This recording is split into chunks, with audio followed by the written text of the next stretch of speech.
Welcome back to our daily Laws of Pesach webcast. Today we will focus on the known custom among Jews to sell your Chametz before Pesach. As I mentioned in the earlier webcasts, that the law of Chametz includes not owning chametz, not only not eating chametz, but not possessing any chametz, not being in any ownership of chametz. Ownership means that wherever it is, if you own it, you are violating every moment of Pesach the law against owning chametz. So, for example, if you have a storage house in a different state or a different country where you're storing their chametz, you are in every moment that Chametz is there on Pesach, in your possession, even though you're hundreds or thousands of miles away, you are violating the law. Now, in ancient times, Jews did not have much Chametz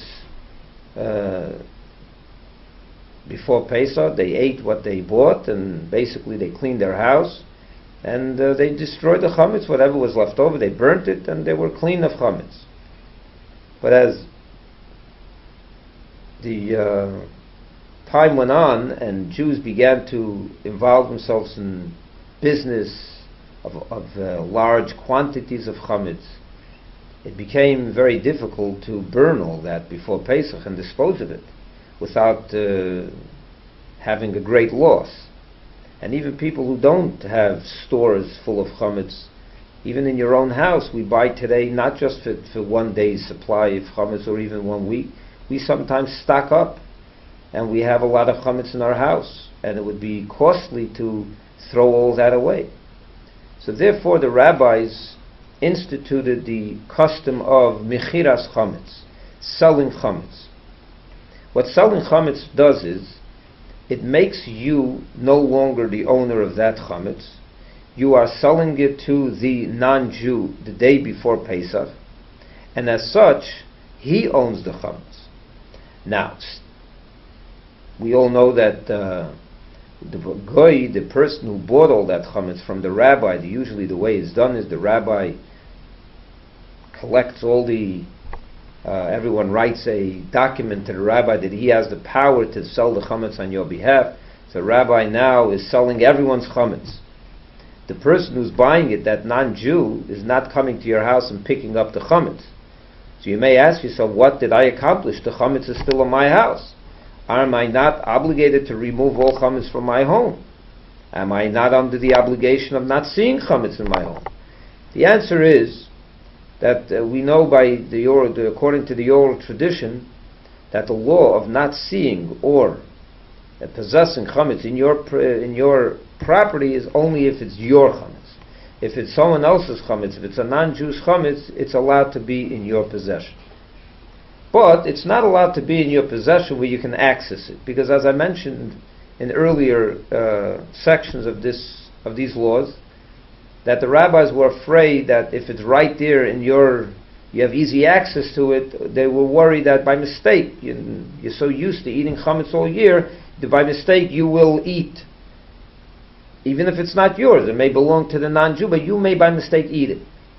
So therefore, before you sell the chametz, what we do is, in practical terms, we collect everything that we're going to sell, and we put it away in a designated area where it is behind closed doors, where you cannot get to it, or there's a clear demarcation that this is chametz and this does not belong to you, and if you do by mistake go to get something, you'll be immediately reminded, because it's difficult to get to it.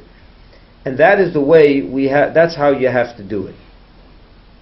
You have to take all the chametz and put it away, as I just mentioned, and then you can sell it, and then you're protected from all sides. Now let's go through this in a little more detail. Besides chametz, we also have our utensils, which are chametz. When I say utensils, what I mean by that is dishes, pots, pans, things of that nature, which also possess chametz in them. We use it all year round for chametz. So, unless you kosher all that, that very utensil is chametz on Pesach, and therefore that too, there's a question of there's a difference of opinion if you have to actually sell your utensils. I won't get into the lengthy discussion on that, but our custom is that we do sell all that, and again we cover up those cabinets in the kitchen, we seal them so that no one can get to it, not you, not your children, not even your babies. They have to be clearly tied up with string or with tape, that it's not, you cannot get to it. Another area that is interesting to note is your china closet. Most homes today have china closets in which we keep different utensils that we use all year round. For example, kiddush cups and challah knives and plates, fancier plates, china that we keep in our china closet.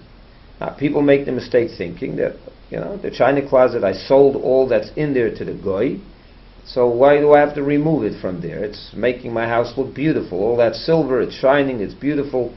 I don't want to remove it, and it doesn't belong to me, so what's the problem? The problem is that if it's right there, again, you can make the mistake reaching into it and using those utensils by mistake. Not you, someone in your family.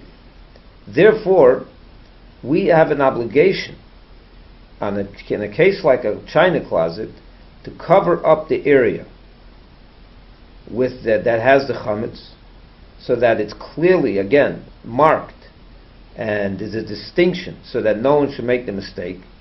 So that those shelves and that part of the china closet that you're selling, you should either tie up and seal up where you cannot get to it, or you have to cover it with paper, so that's a clear demarcation. But to just leave it with the doors open like you have it all year round with the easy access, that is not acceptable, because the chances are you will make a mistake. When you sell the chametz, as I mentioned, you have to designate it and put it in a place. Today's days, many people have walk-in pantries. So if you don't want to clean out the pantry, the easiest solution to that is you just close it off, and you close it off, and you don't you lock it up, you seal it up, and you don't walk in there for the 8 days, and you sell everything that is in the pantry. There's no issue, there's no problem. You won't go in there, it's locked, and that's the way to do it. The sale of chametz is a real sale, and you are not allowed to touch the chametz during Pesach. You're not allowed to go into the areas where it's completely dedicated for the chametz, because again, that chametz does not belong to you, technically speaking. If the non-Jew wants to come into your house on Pesach and take the chametz, you cannot stop him. It is his it's his from the legal standpoint, from the halachic standpoint. I mean, we sign a real contract with the non-Jew, and it really belongs to him. It's only that right after Pesach we rely that he will sell it back to us. If he decides after Pesach that he doesn't want to sell it back to us, then we have no choice but to give it to him. But only then he will have to pay the fair market value for all the chametz that he's buying. But usually we find someone that understands what we're trying to accomplish here, and he buys it for the 8 days and sells it back to us after the 8 days are over.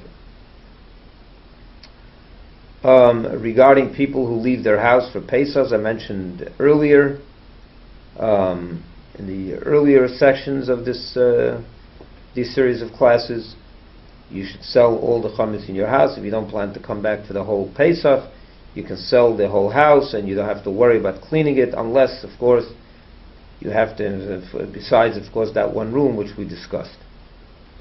Now, you shall not rely on selling the chametz on your own to a non-Jew. People make that mistake. The day before Chametz, Pesach, they go to a neighbor and they tell him, I'm selling you all the chametz for $1, and you think in your mind that is all, that's all good and it's all fine. The truth of the matter is that this sale is a very specific sale. There's a very specific way to write the contract, and most people do not know how to do it, and it's absolutely unacceptable for a person himself to rely on his knowledge and go sell the chametz to a non-Jew himself. You have to make sure to sell it, or to appoint a rabbi that will sell your chametz for you, and that's how it is done today. Every rabbi sends out the sale of chametz sale, and that's the way we do it. So to sum up this section of our classes about the removal of chametz, we will talk next time about how to kosher your kitchen for Pesach. We have 3 methods of removing chametz.